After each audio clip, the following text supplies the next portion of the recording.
Oh.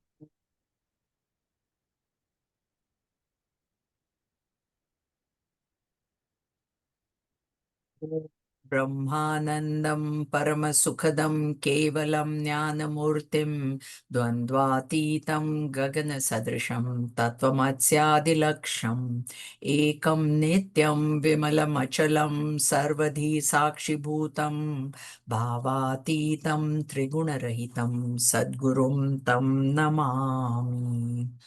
ॐ सहनाववतु सहनौ भुनक्तु सह वीर्यं करवावहै तेजस्विनावधीतमस्तु मा विद्विषावहै। ॐ शान्ति शान्ति शान्तिः। हरिः ॐ श्रीगुरुभ्यो नमः। हरिः ॐ। ॐ समस्तजनकल्याणे निरतं करुणामयं नमामि चिन्मयं देवं सद्गुरुं ब्रह्मविद्वरं सद्गुरुं ब्रह्मविद्वरम्। Hari Om, everybody. So last time we started the chapter 10 of the Bhagavad Gita, where Bhagwan himself starts the chapter without Arjun having asked any question, saying that Bhuya again. So the word again tells us that he is not going to say anything that we have not heard before, because he says, again, I'm going to tell you, Mahabaho, strong armed person, very strong. Here, mental strength more than physical. Shunu may listen to my supreme speech. So the speech is supreme because the theme of the speech is supreme. That is what makes speech supreme. And why am I telling you is that Hitakamaya, the purpose of my repeating this knowledge, which I've already given to you, is for your Hita, for your good, Shreya, not prayer, Shreya, which is good for you. And Priyamanaya, you have liked what I have told you so far. I can see that from your enthusiasm to listen, your asking questions, relevant questions, and therefore I'm going to tell you again. Now, the theme of this chapter is related to chapter 7, like I told you. In chapter 7, he started giving his own biography, his own nature. And there he gave us the essence, the substratum he explained, which to understand those things, coolness, sapidity in the water, intelligence in the intelligent, etc., etc., a subtle intellect is required. But not all people have that intensity of subtlety in the intellect. And so for these other people who are more extroverted, who are more gross-minded, Bhagavan is starting chapter 10, wherein he is going to explain how we can see him in the external world. In chapter 7, he used the words Sutre Manigana Iva. There he explained the sutra, the thread. Now he's explaining the money, the gems. Okay. So even if what Bhagavan is saying is, even if you do not have that subtle of an intellect and you are more extroverted and you're looking at the world constantly, then learn to understand me in the world outside as well, because I'm both inside as well as outside, because he is the sutra, the thread, as well as he is the money. We explained to you that in chapter 7. In this verse, verse 1, we also see the Anubandha Chatushtaya. Baho is the Adhikari, one who is strong-minded, and Paramavacha is the Vishaya. The subject matter of the topic is Parama, supreme, because the theme is supreme. He's going to talk about his supreme self, the supreme self. And the uh, uh, purpose is to purpose is because it is for the good of the person, of the listener, of course, and the listener is enjoying it, Arjun is enjoying it, and the sambandha is the hita. So by knowing this knowledge, what is going to be accomplished is hita, is good. So the sambandha between what is being spoken and the person who is hearing, what is the relationship between the subject matter and the person is that it is for his own good. It is for hit. That is why I'm speaking. That we see the Anubandha Chatushtaya in the first verse. And in the second verse, he says that the reason that I'm telling you this knowledge is not very easy for me to understand, for anybody, not me, for anybody to understand. Even the rishis and the devas, the deities, have not understood this. So objectively, devas are the mighty forces, Indra, Varuna, etc., etc. Maharshis are the rishis. And subjectively, the devas mean the sense organs, and rishis means the mind, which means that subjectively mind and senses cannot understand Bhagavan. It is not easy. Mind and senses cannot understand the pure consciousness at all, actually. That's what he says. And then the one who really understands me as Loka Maheshwaram, as the Ishvara of this entire, all worlds. Loka here is not people, worlds. He is asammudha. Sammudha, I told you, deluded. Asammudha, not deluded. Delusion, basic, is wrong thinking. And what is wrong thinking is giving reality to the projection.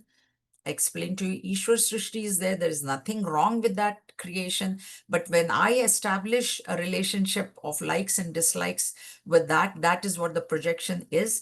And not only that, I have established the relationship, I have given a great reality to it.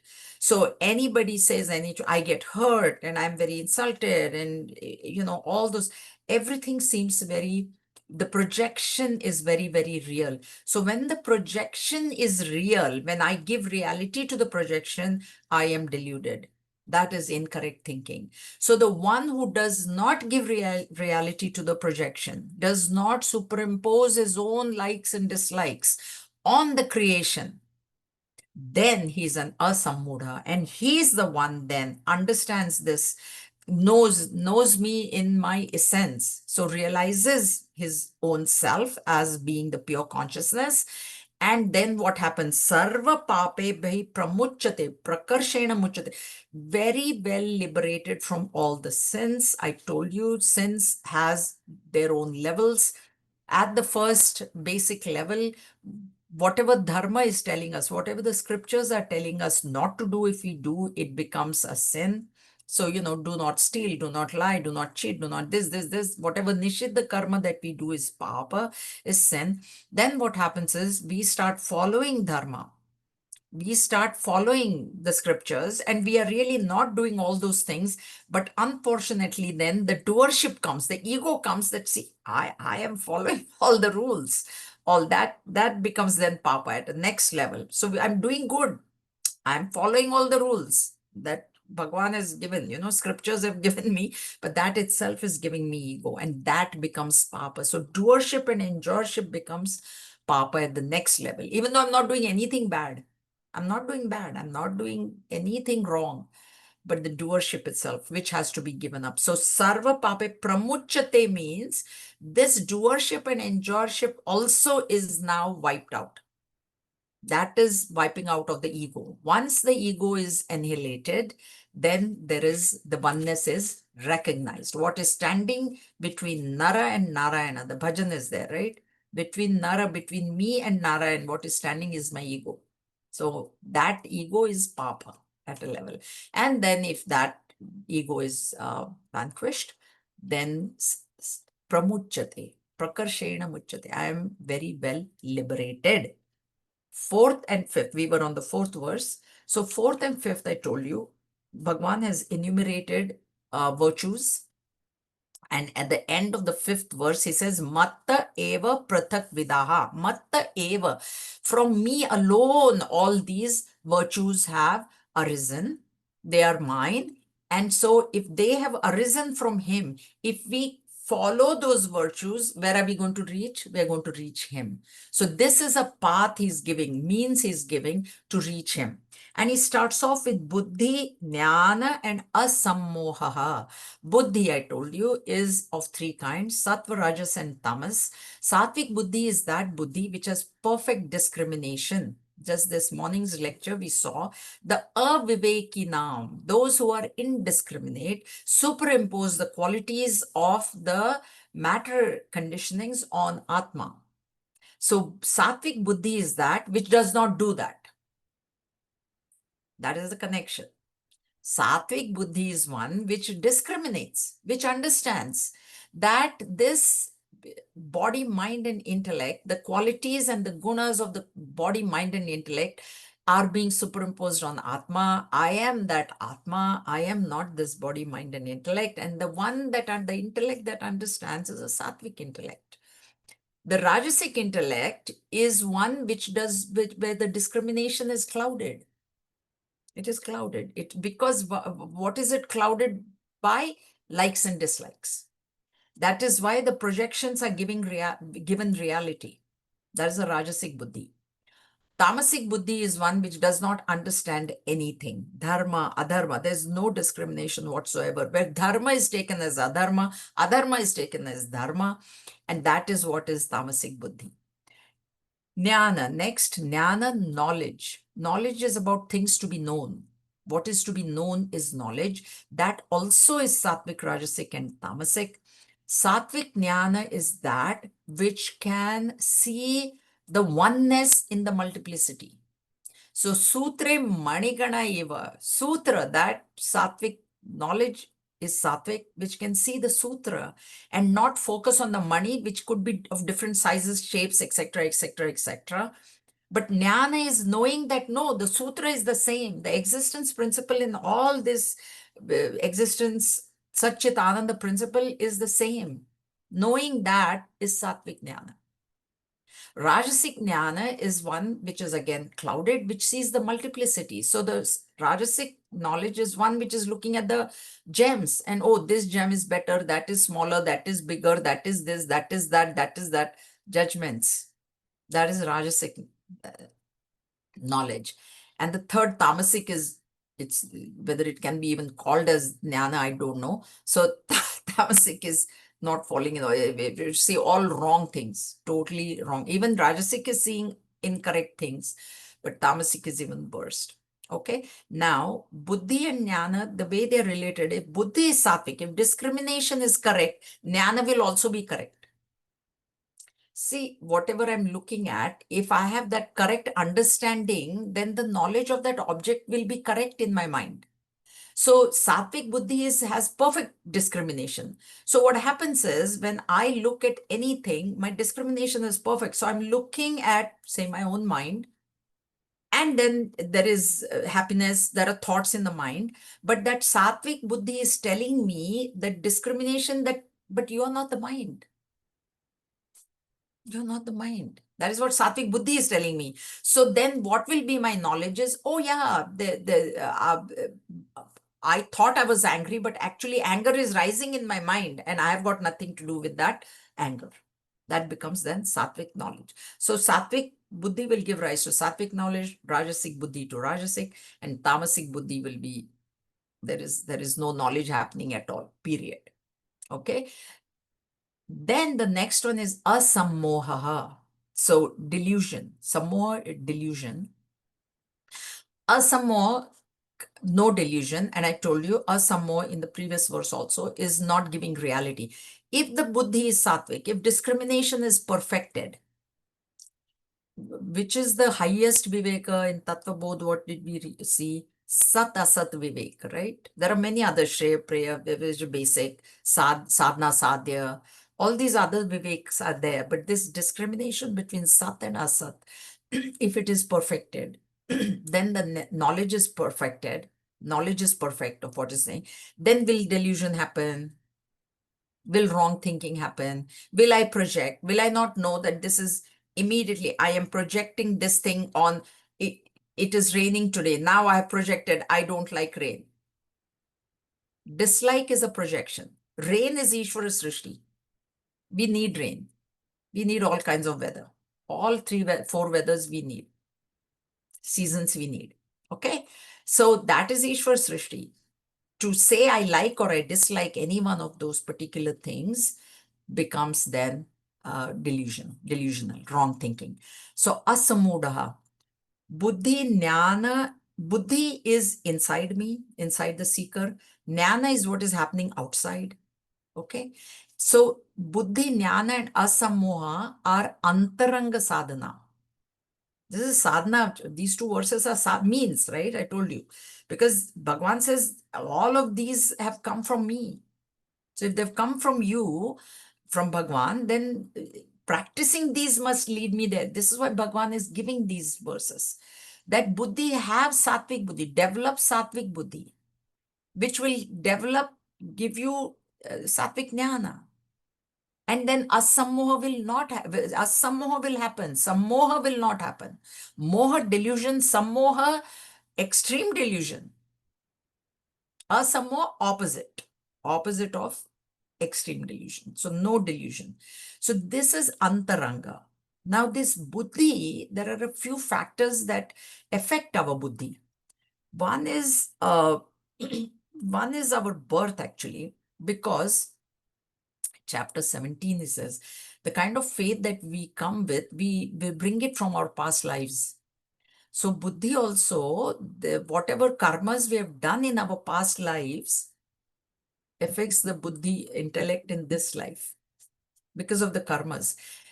Past karmas also affect, present karmas also can affect. But see, now our past, the way it works is past karmas is what has brought us to this mission.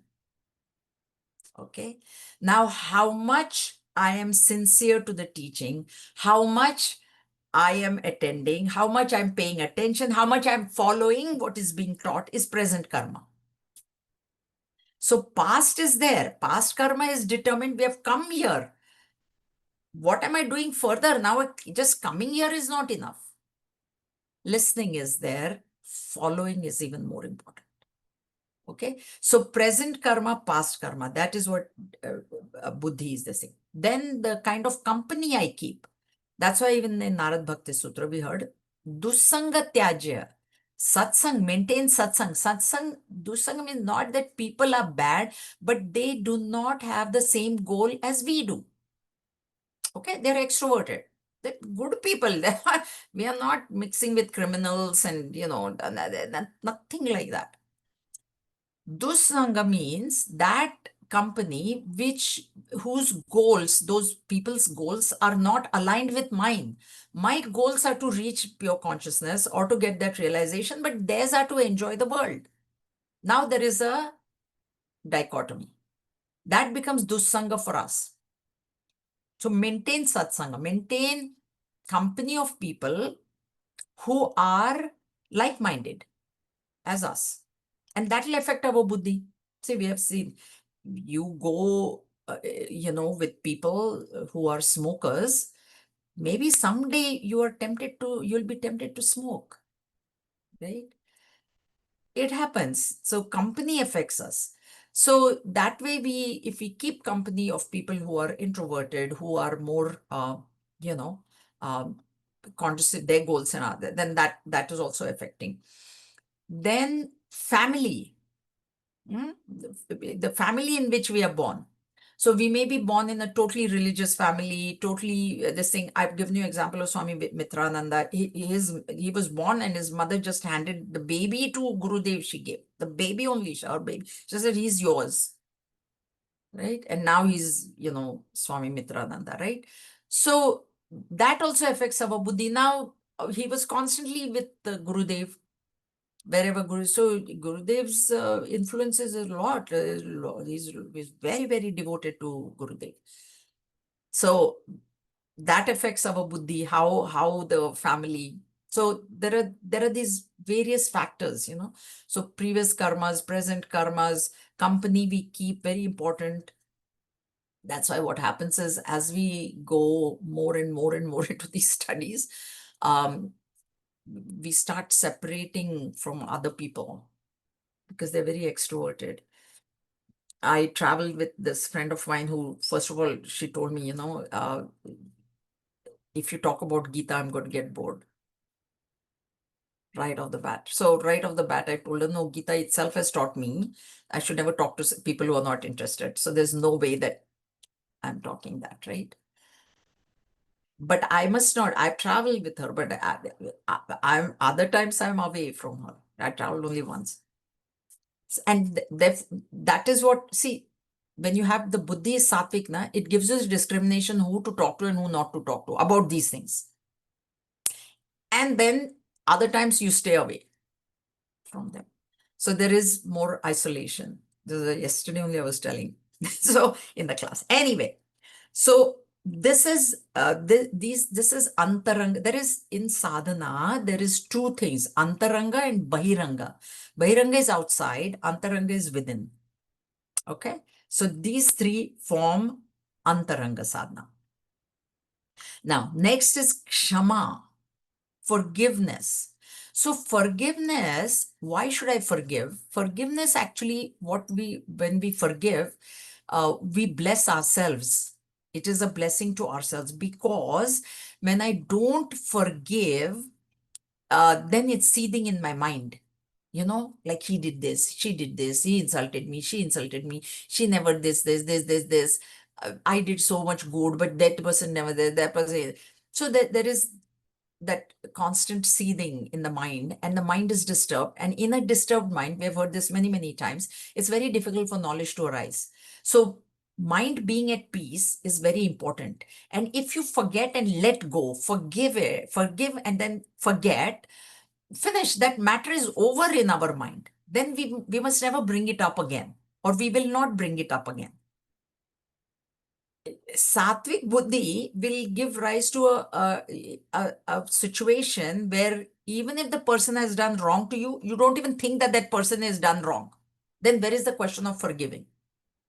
We have the instance of Sant Eknath Maharaj. Eknath Maharaj is a great saint from Maharashtra. So they were, of course, all saints have, enemies, so-called. We have seen in chapter 12, Bhagavad Gita, Bhagwan says, Bhakta doesn't have enemies. Bhakta but people have bhaktas as enemies. That means, you understand that the devotee is how can anybody be enemy of devotee? Devotee never has any enemies or any enmity towards Adveshta Sarva Bhutanam. That is what Bhagavan has described a Jnani Bhakta as Adveshta. He doesn't hate anybody.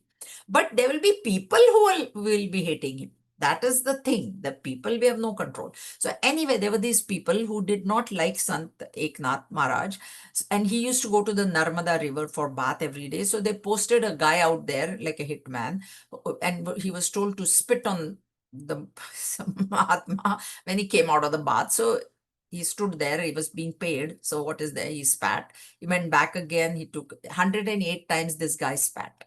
And 108 times that Mahatma went and took a bath in the river again and came out. 108 times this guy understood that something is not right. Now my mouth is totally dry. There is no more saliva to spit. And this guy must be really great because he has not said a single word to me. He didn't even say, why are you spitting? At least that you can say, no, nicely. Arey Baba, what have I done to you that you're... He didn't even say why. He spat, went back, spat, went back. Then he fell at his feet. And then Eknath Maharaj said that because of you, I usually take only bath once. Because of you, I got 108 times bath. So guess how much punya I got bathing in the sacred river. That is even beyond sattva, actually. Okay. So that is the level of forgiveness, which of course I don't have. Let me be very honest. Like, why pretend? Okay. No. But at least now that we have heard this, we must not harbor any kind of hatred. Non-forgiveness is hatred. It's hatred. So at least we can, you know, we can try not to hate. And if somebody has done something wrong to us, we can neutralize that by, what we should think. We should, so suppose somebody did something wrong, okay? Physically, maybe I was just stopped at a red light and somebody hit me from the back, okay? Or somebody hurt me, somebody said, then see, our vasanas determine what kind of experience I'm going to have, right? We know that, we have seen that, right? So what we should think that my own, and who determines vasanas? I determine by my karmas in the past life. So I have done some karma in the past which has given rise to a vasana that I should get hurt. Getting hurt also is an exhaustion of vasana. So then what we can say is, okay, my own karma has dictated this vasana that I should get hurt. Therefore, this person has now insulted me. So I have actually exhausted that vasana of getting hurt. And thank you, and finish. End, topic ends there. This is what this knowledge should do for us. Okay, it is not a matter of just listen, This is what we must take away. What is the takeaway? Bhagavan is saying Kshama has come from me. How do I deal with it? That also we should know, na? So this is one way of saying that, okay, or somebody hit me from the back. Okay, it is his fault. And not that you don't go to insurance and get yourself paid or anything, but don't say, Arey, buy me, buy me. No. I was supposed to go through the pain. I did something in my past life which is generating this pain.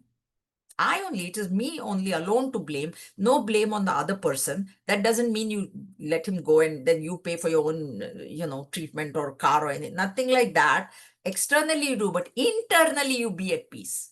Most important is internal peace of mind. Okay, so that's the reason that kshama should be practiced. Forgiveness. This is bahiranga sadhana, outside. Okay, and then of course there are people they will never forget, and they will never forgive and never forget, but or sometimes forgive but don't forget. Okay, remember, this is what you did to me and I forgave you. Remember, that's rajasic. Remember, you did this. Okay, I'm forgiving you. Okay. No. So forgive and forget.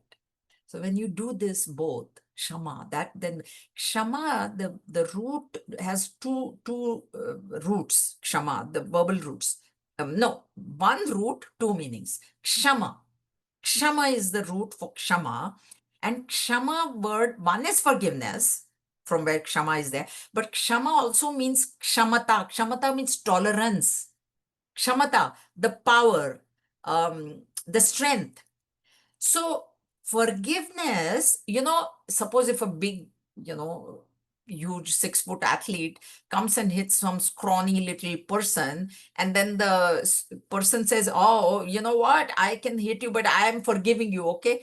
That is not forgiveness, because this guy he knows this tall, fat person is, what am I going to hit him? That is, forgiveness needs strength. Kshama, therefore it comes from Kshama. So strength is when you have the capability of reacting, of giving, you slap me, I'll slap you. When you have that capability and yet you do not do it, that is forgiveness. Sant Eknath Maharaj, he could have argued, stood there and argued for basic. He should have said, who are you? Why are you doing this? Basic. Or he could have stood there and said, next time you do this, I'm going to call the cops, or I'm going to hit you, or something he could have said, right? He could have. But he didn't. So forgiveness is not a quality of the weak-minded. Strong. Strength, physical strength is also required, as well as mental strength is required. So forgiveness is a quality of the strong, and forgiveness is important for our own thing. So understand that this is, I'm blessing myself. I am bringing my mind to peace so that I can understand this knowledge. So it's all for me only. Okay? Or I have ordained, I've done something in my past and now this hurt has come, now forgive, let him go. And that's in Manache Shlok, we heard when your body, when there is illness to the body, you consider it as your punya. Why? Because some papa is getting exhausted. Same principle you can use here. That what you did wrong in your past life, now you're getting exonerated, your vasana is getting thinned out, getting, wiped out. forgive him and forget about it. Forget about it. Satyam, truth. Truth, we have heard many definitions of truth. Truth is that when you think, what you speak, and what you do is in alignment. Manusmriti, Satyam, he says, should not be spoken if it is going to hurt somebody else. If it is not necessary, don't speak. But of course, if you're called as a witness in a court of law, then you better speak the truth. Don't judge, but just speak. This is what I saw. So Satyam also requires strength to be true to your own convictions. Satyam, especially now when we live in this extroverted world, there are people who do things because they think, log kya kahenge? Suppose if I don't drink or anything, right? But I know my friends, they, oh, but company, what will they think if I don't drink wine? That's why I don't drink at home. Then you're not true to your conviction. Or it's not a conviction at all. You're like, oh, okay, if somebody offers me, I'll drink, but otherwise I don't drink. If you have a conviction, like if you're convinced that, this is the right path, okay, then you must stand by your this thing. No, if somebody is telling you, why are you doing all this, why are you teaching what this, you must be able to say, no, no, no, no, no, this is my life, this is what I've chosen, I know this is the right thing for me, and I will do it. That becomes satyam. So being true to your own convictions. When the conviction is correct, stand by it, stick by it. Okay? Satyam, truth. Dhamma and Shama, we have heard this from Tattva Bodh onwards. Dhamma is control of the senses, Shama is control of the mind. They go together because mind is the king of the senses. So Dhamma is when you do not allow the object to enter your mind. Now here, please understand, no object is physically entering my mind, okay? One of our Swamijis had said, do not let the BMI run away with the BMW. So what happens is sense organs, they are Kathopanishad said that they are cursed to be extroverted. It is, Gurudev says, it's a manufacturer's defect. That when the creator made the sense organs, he made them extroverted. So of course, eyes are going to see outside, ears are going to hear. Okay, fine. They cannot help it. But what happens is I see something and now I allow that mind to enter. What does it? I allow the object to enter my mind. Means what? Means my mind is getting disturbed because of that object. Physically, no object is entering the mind, but now I see the BMW. Okay, I saw it. You see many cars, but you know how what it means. It's I wanted a car like that, but did my husband ever give me one? No, he didn't even work hard to, all these things when they go on, that object has now entered my mind. And Dhamma is to control that. So you will see things, you will hear things, you will smell things. That doesn't mean that the mind each time should be getting disturbed because of whatever. Every object you let it in, you let it in, you let it in. Mind will always be disturbed. So control of the senses is very important. Also, chapter 3, Bhagwan has said that these senses, harati prasabham manaha, they will loot away the mind as the boat without a sail. If you remember chapter 3, that's what Bhagwan has said there. And that's why Dhamma becomes very important, that the senses are controlled. They will look outside, they will smell other things, they will hear things. But you don't get disturbed by whatever is heard, seen, tasted, smell. Don't get disturbed. Then you have practiced Dhamma. It's a very important, first, Shama Dhamma. Shama, mind. Don't let the mind go outside.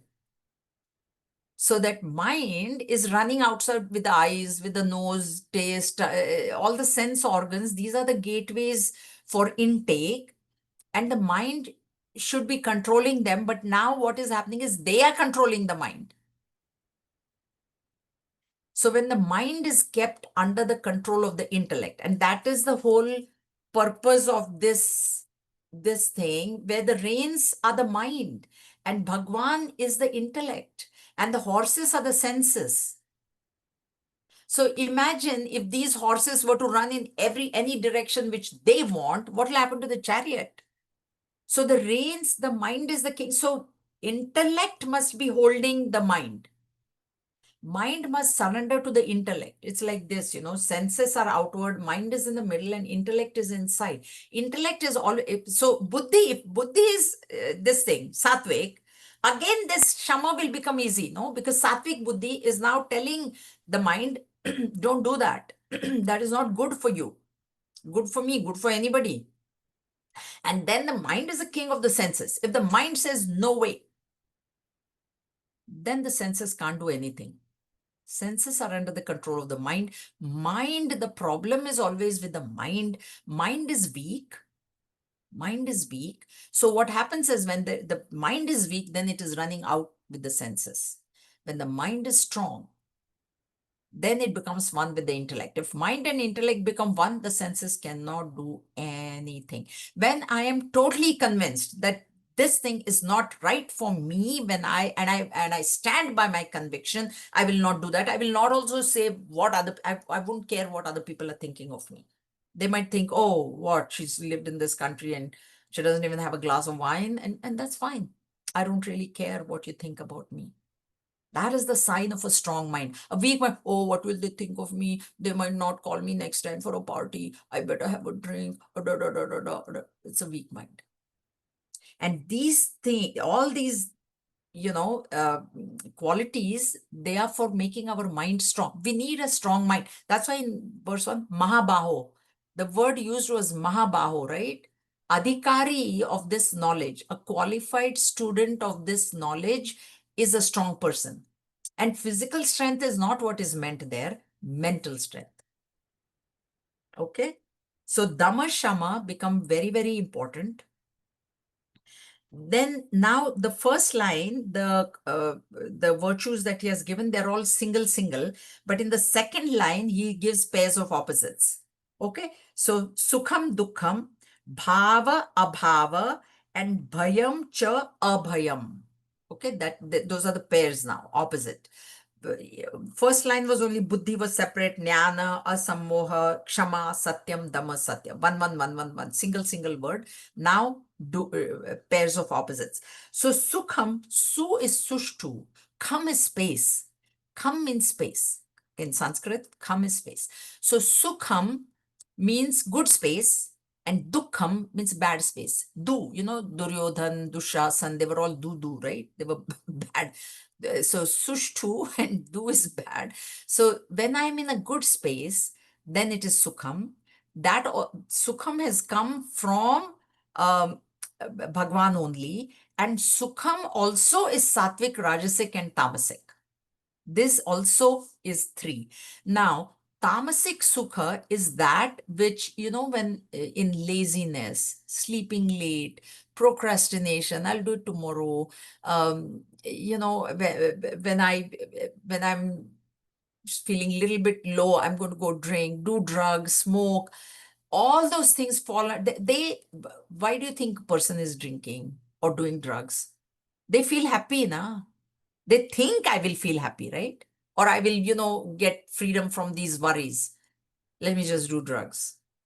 So that is tamasic sukha. It is sukha, but it is, origin is tamasic. Rajasic sukha is that which is experienced when the sense organs come in contact with the sense objects. That's Rajasic. So when I see a movie which I enjoy, when I smell a good perfume, or nice somebody's cooking and then there's a nice flavor, I feel very happy.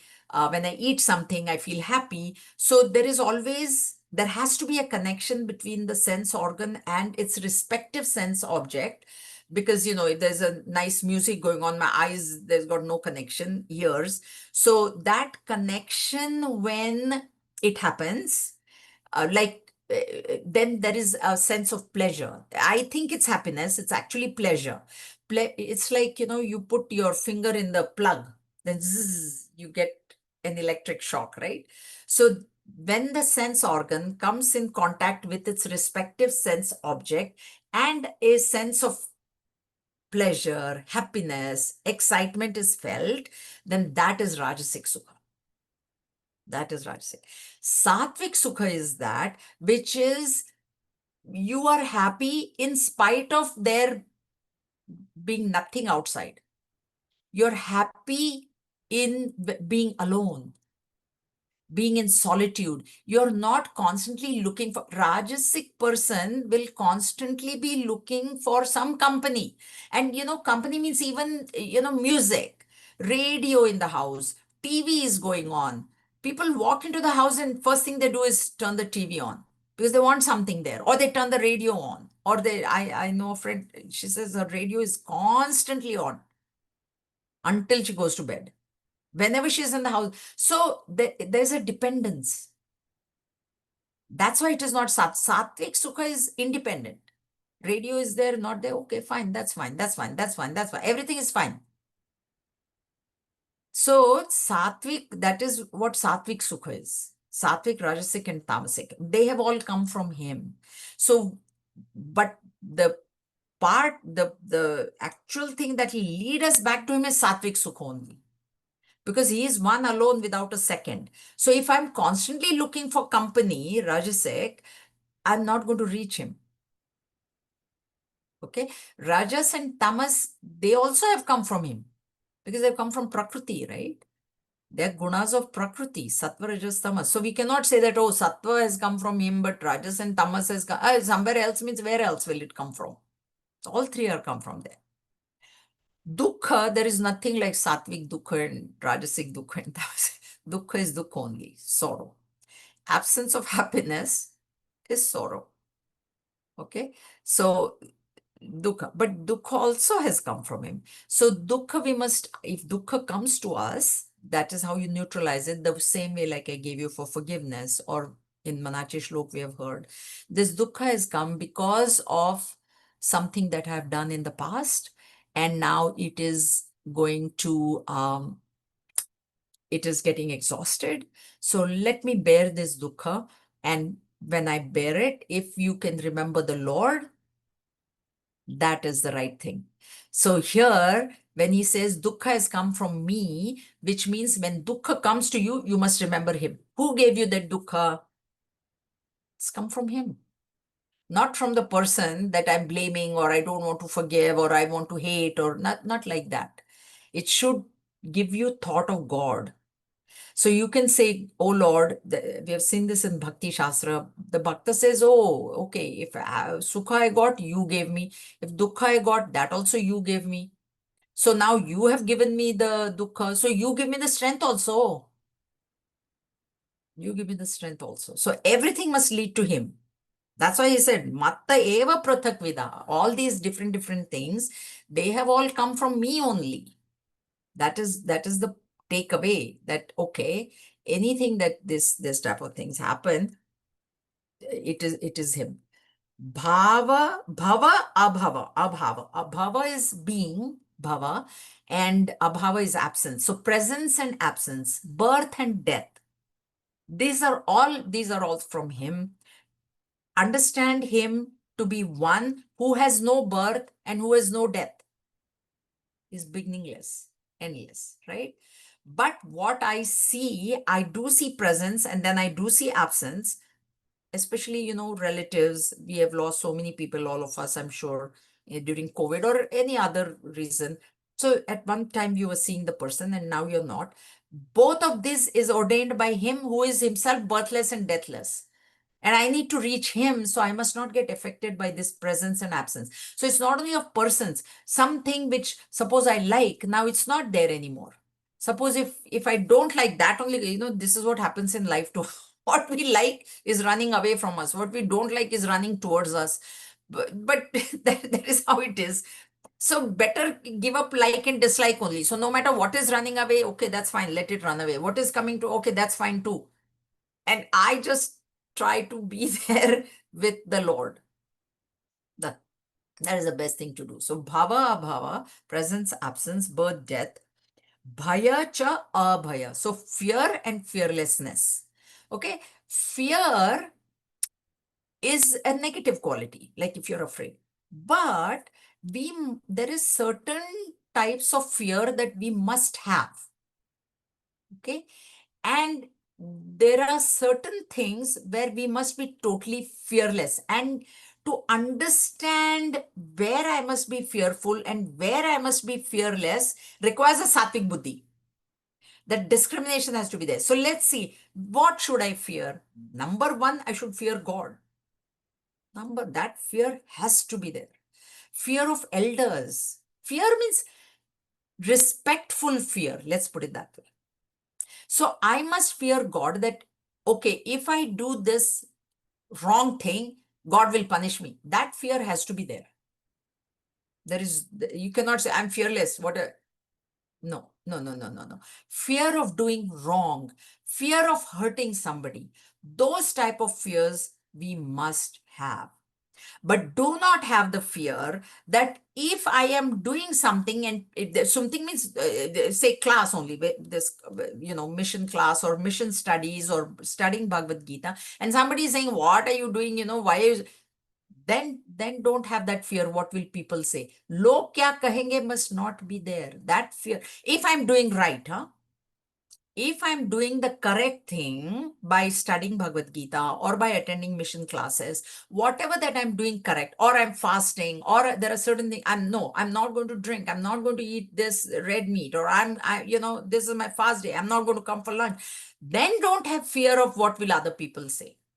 When that's why I said, when you have that conviction that whatever you're doing is correct, then you must not have fear of anybody, because you know that God is with you.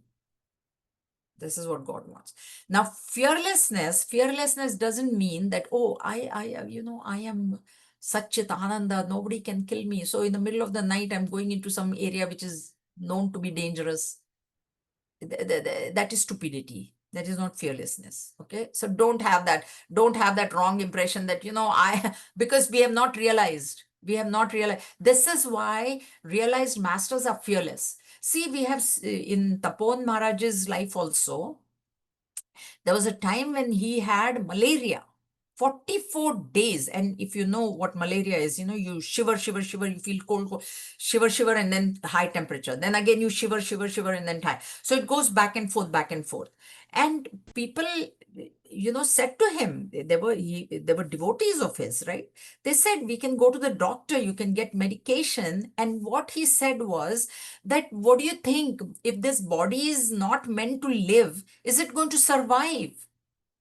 Because death is not because of doctor's medication or not taking the medication. Death is because the prarabdha of the body ends. And that fearlessness comes because that person, in this case, Tapon Maharaj, has recognized his oneness with God. For us, we must not do this. Why? Because we have not recognized our oneness. We have only heard. So when our body gets sick, we must go to the doctor. We must take medication. No problem.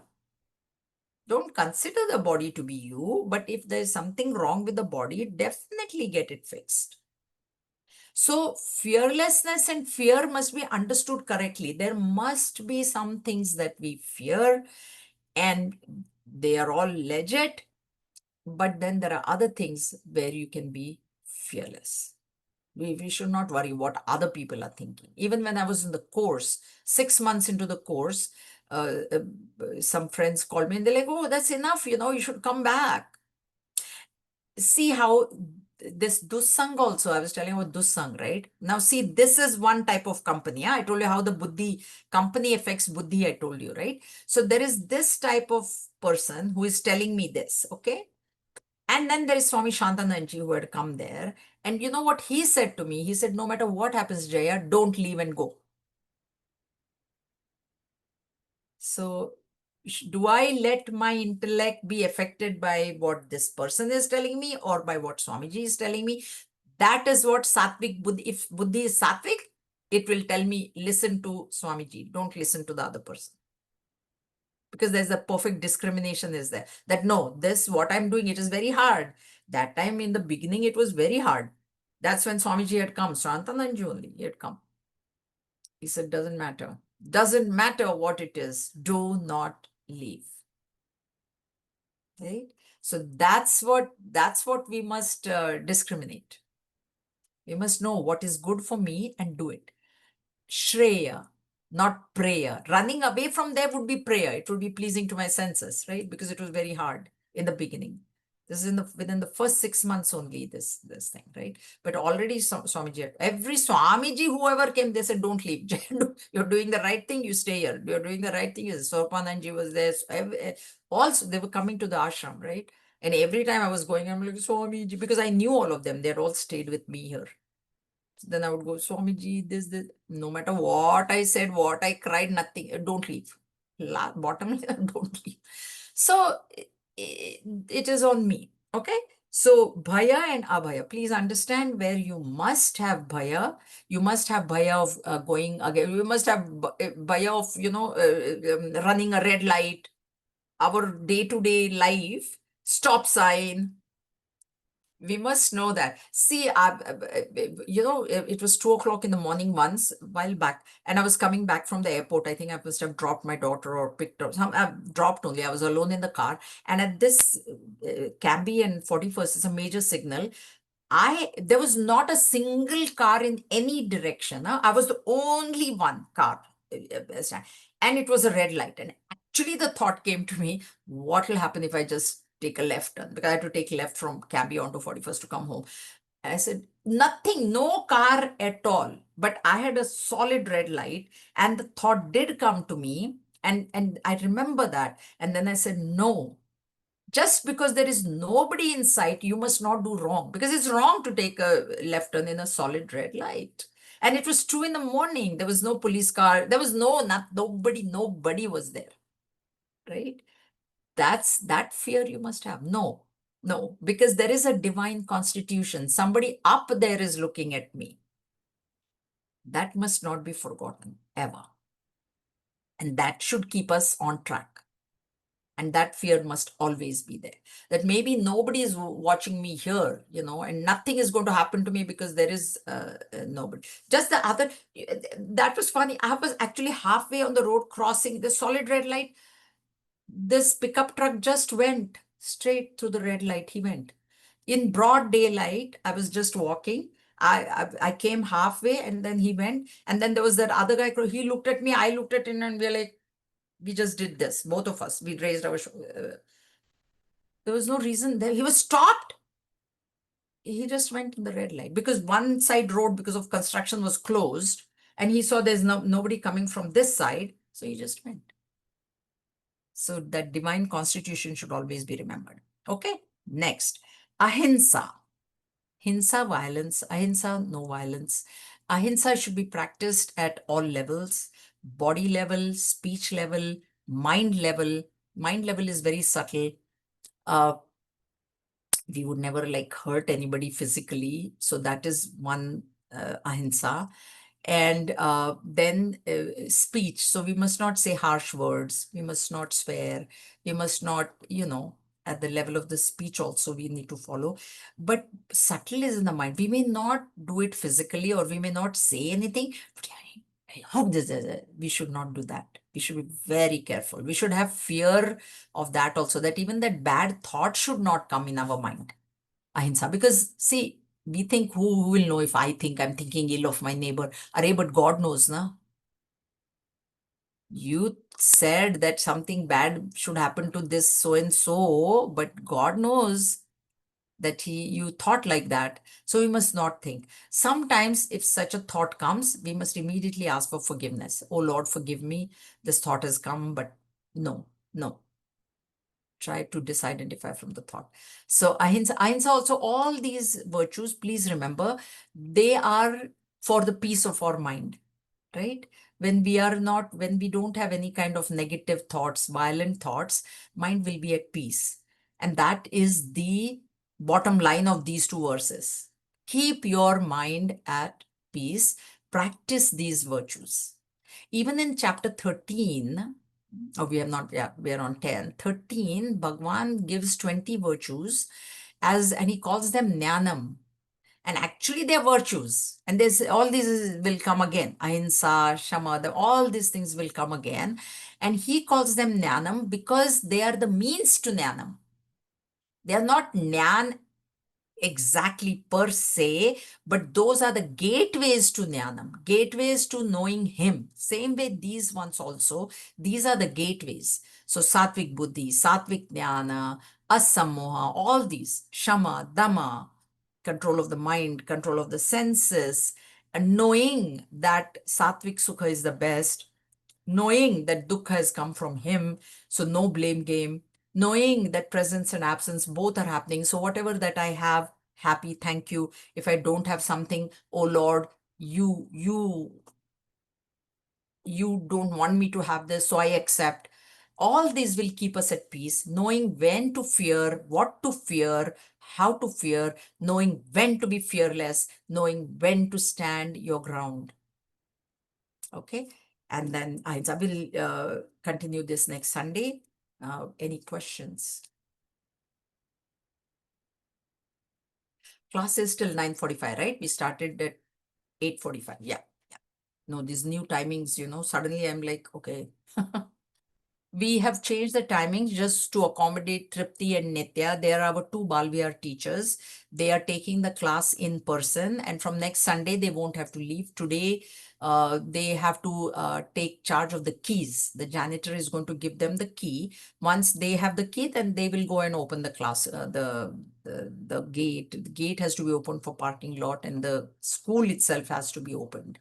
So that's why they both left early today. But next time, that class doesn't start till 10:30.